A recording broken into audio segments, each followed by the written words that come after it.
You ever have one of those moments where the universe just reaches down and slaps you with the kind of unbelievable, life-altering luck that makes you question if you're still awake? Mine came 3 weeks ago, not while winning the lottery, but while sitting in the dullest, most sterile corporate law office, signing the papers that made me officially divorced. My ex-wife, Sarah, had dragged me through the mud for 8 miserable months. She got the house, she got the luxury SUV, she got a hefty alimony payout that crippled my already meager savings, and she made sure to let me know, right as I was signing the final document. "You're pathetic, Mark. Always will be. You'll spend the rest of your life scraping by, while I actually enjoy the money I earned." Her words, delivered with that venomous, victorious smirk, were the final blow to my dignity. I walked out of that office feeling worthless, stripped down to nothing. Then, about an hour later, I got a call from an unknown number. It was a private wealth manager from a bank I'd never heard of, requesting an immediate, highly confidential meeting regarding a dormant inheritance. I thought it was a scam, but I went anyway. And when that manager slid a paper across the table, showing my name next to the number $47 0 0 0 0 0 0 the world stopped. Tell me if the person who humiliated you the most suddenly realized you were now worth 50 times more than their entire net worth. Would you fight the urge to parade your success, or would you let the universe deliver the final, brutal punchline? To properly understand the depth of this irony, you need to know the decade I spent with Sarah.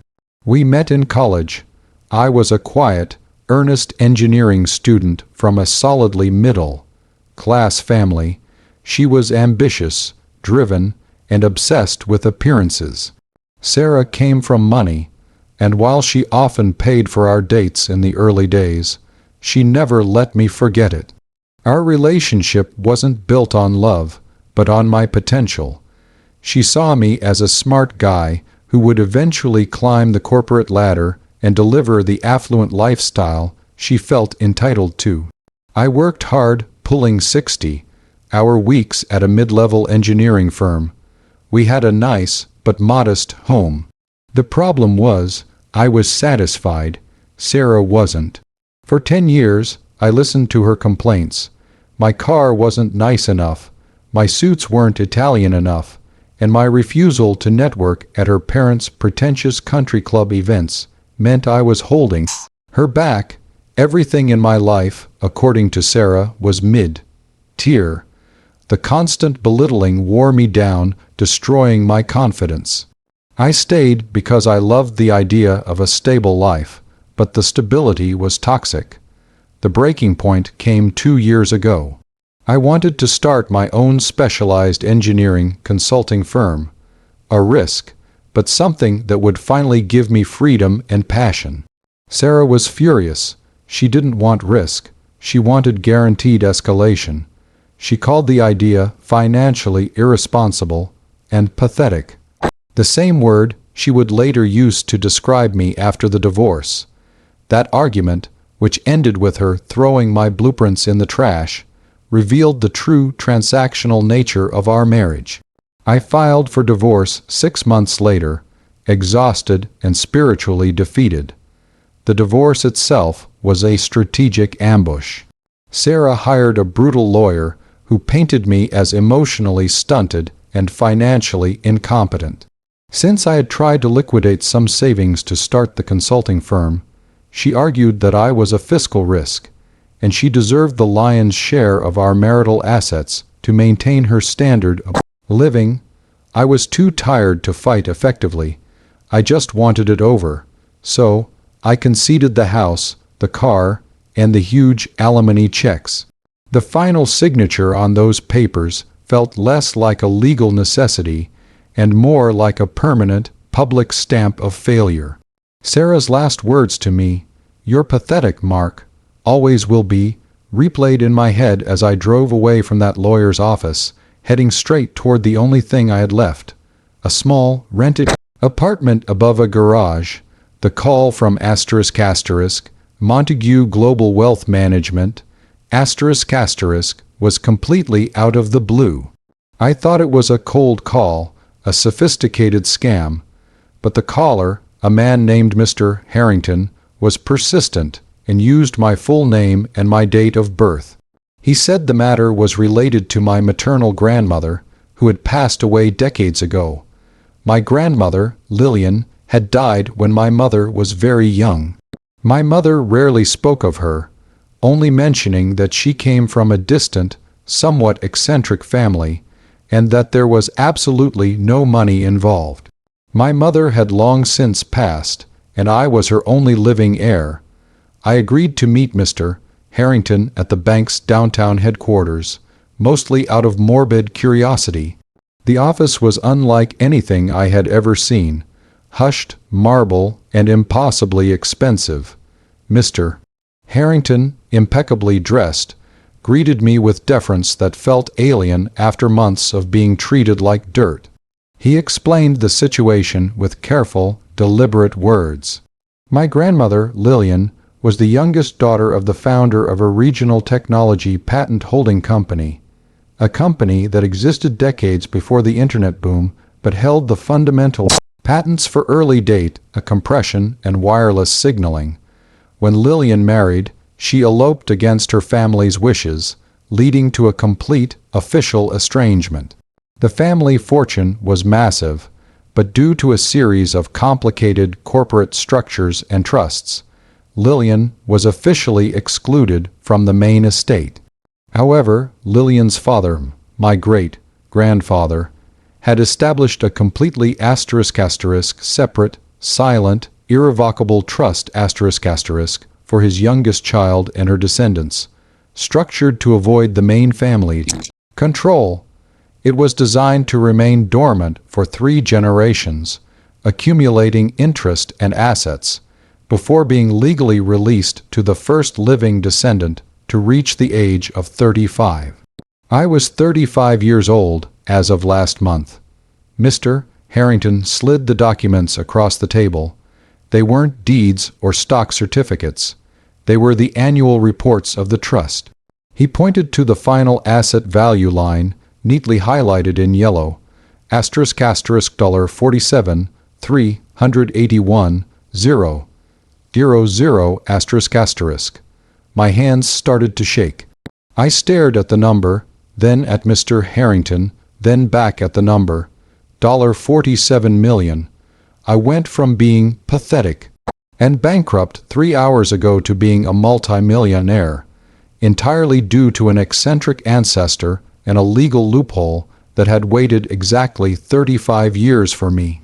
The irony was a physical sensation, a sharp, dizzying vertigo. The wealth manager detailed the assets, mostly liquid investments, municipal bonds, and, most importantly, a 10% stake in the original patent holding company, which, thanks to the continued relevance of those core patents, was still generating substantial, quiet income. Suddenly, every single insult, every financial anxiety, every snide comment Sarah had ever made about my mid-tier existence felt ridiculously small. I sat there, trying to absorb the fact that I was now wealthy enough to buy and sell the entirety of my ex-wife's family and their standard of living many times over. The first thing I did was ask Mr. Harrington for discretion, total, absolute discretion. I told him that for the time being, I did not want this information public. I wanted to handle my affairs quietly and strategically. So that's the situation I was in. I was officially divorced and financially ruined by Sarah, yet secretly sitting on a $47 million fortune handed down from a grandmother I never knew. I had the power to instantly reclaim my entire life, pay off the debilitating alimony, buy the nicest house in the city, and publicly shove my success in Sarah's face. But I had promised myself I wouldn't be petty, even though the thought of her face collapsing with realization was incredibly tempting. I had the choice: immediate, loud revenge or quiet, strategic triumph. Before I tell you the ingenious and slightly terrifying way I used this fortune to deliver the final, brutal punchline that Sarah never saw coming, I want you to pause and comment below what you would have done in my shoes. Would you have gone for the subtle, quiet victory and just built your new life? Or would you have used your newfound wealth to openly crush your ex-wife for all the humiliation? Seriously, let me know what choice you would have made right there, knowing you had the money but risked everything for revenge. I chose the quiet, surgical approach, because the deepest revenge is the one they never see coming until it's too late. I knew any immediate display of wealth, a new Ferrari, a mansion, would instantly clue Sarah in. She would suspect a lottery win or a surprise inheritance, and immediately call her shark lawyer to challenge the divorce settlement, claiming fraudulent concealment of assets, even though the trust was legally dormant until after the divorce was final. I couldn't risk the legal entanglement. The fun of the revenge was the reveal, not the lawsuit. I spent the next 2 weeks meeting with Mr. Harrington and setting up my new financial structure. The trust was fully liquidated, giving me control of the cash. I retained the patent company stake, which I knew Sarah's financial circle would eventually recognize. I used a small percentage of the cash to buy a nondescript, fully paid for condo, moving out of the rented garage apartment without fanfare.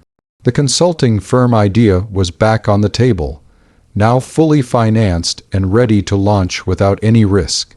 The true revenge opportunity arose when I heard through a mutual, pitying acquaintance that Sarah was struggling to manage the assets she'd demanded.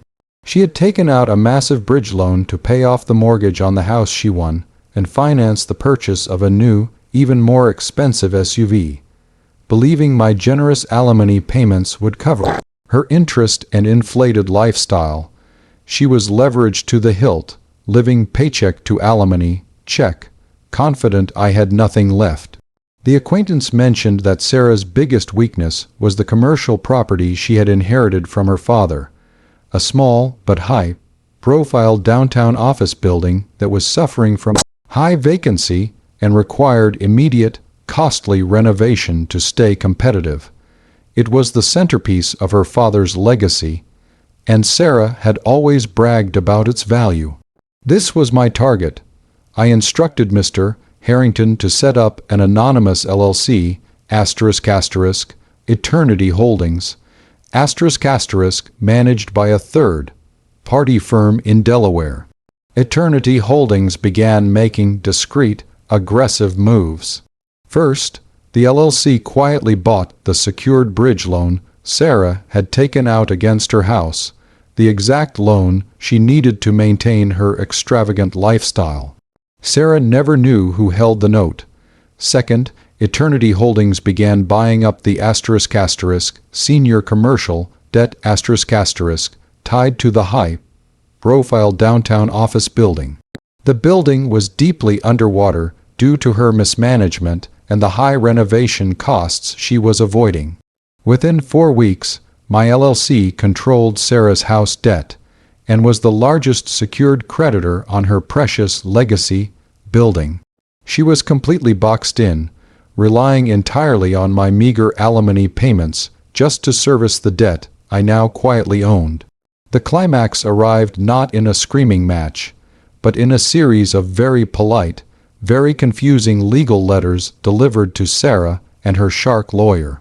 The first letter, from the holder of her house loan Eternity Holdings, announced that due to minor technical defaults, which I engineered by slightly delaying one alimony payment and immediately correcting it, the loan was being called.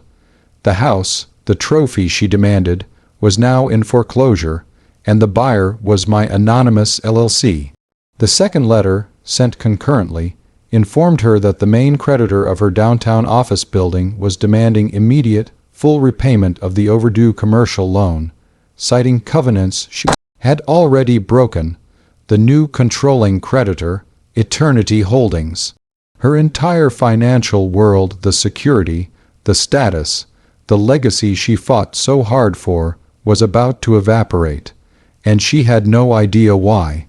I waited one more week. I let the panic set in. I let her lawyer frantically try to call my non-existent legal team. Then, I scheduled a final, mandatory legal discussion at the same sterile office where she had called me pathetic. I sat in the same chair, wearing the same modest, slightly worn suit I wore that day. Sarah walked in, looking frazzled, furious, and terrified. She demanded to know who Eternity Holdings was. "This is a targeted attack, Mark. Your alimony payments stop immediately. We'll find out who this corporate bully is." Her lawyer just looked defeated. Corporate debt is unforgiving. I let her rant for about 5 minutes, watching the panic flicker in her eyes. Then, I reached into my worn leather messenger bag, the same bag she used to mock, and placed 2 items on the desk. First, the letter from Montague Global Wealth Management, listing the trust's final release value, $47 381 0 00 ***.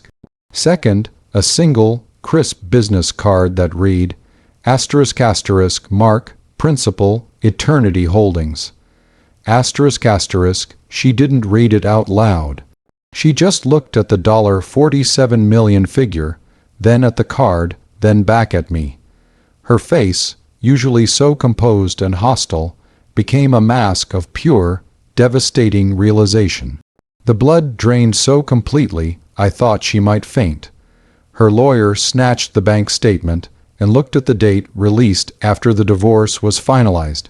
Legally, the money was untouchable. You were sitting on this," she whispered, the venom replaced by desperate, gut-wrenching awe. "All this time you were a millionaire, a multi-millionaire." "No, Sarah," I said, my voice calm and steady. "I was a multimillionaire 3 hours before you called me pathetic. And now I own your house, I own your debt, and your father's legacy building will soon be mine for pennies. You wanted to enjoy the money you earned, enjoy the consequences of underestimating the man you called pathetic." I explained that she had one option. I would take the house and the commercial building, the assets I had already paid for through my LLC, in exchange for wiping out all her remaining debt and legally ending the alimony obligation, freeing me completely. She was left with a modest cash settlement and the realization that she had divorced a $47 million lottery ticket 3 weeks before the ticket was activated, and then I** had used that money to dismantle her entire life. The aftermath was silent, legal, and swift. Sarah was forced to accept the terms. She lost the house, the car, and the office building, everything she had used as leverage to hurt me. She was financially stable, but lost her status and her assets. My divorce was finalized, my new life was fully funded, and the man she called pathetic was now her former landlord and creditor.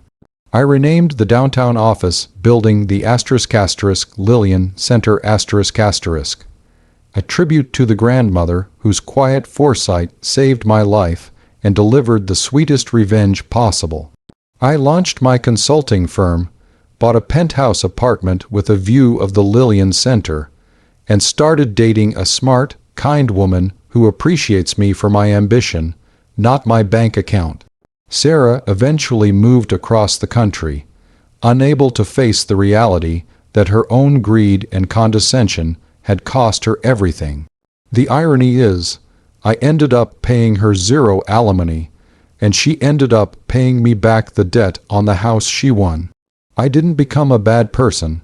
I simply became a ** realist **, just like the man who established the trust, who knew that the true power lies not in being loud, but in having the ultimate, quiet leverage. I look back at the divorce papers now, and the Montague Global Statement. I wouldn't trade that moment of realization for anything. Not for the $47 million, but for the profound sense of justice and dignity restored. I was never pathetic. I was just waiting for my inheritance to mature. Like this video if you think Sarah got the exact dose of karma she deserved. Subscribe for more stories about financial reversals and the ultimate revenge. And please, share your final thoughts on this whole messy situation in the comments section below. Do you think my revenge was too cruel, or was it the only way to truly reclaim my life? I'll see you all in the next story.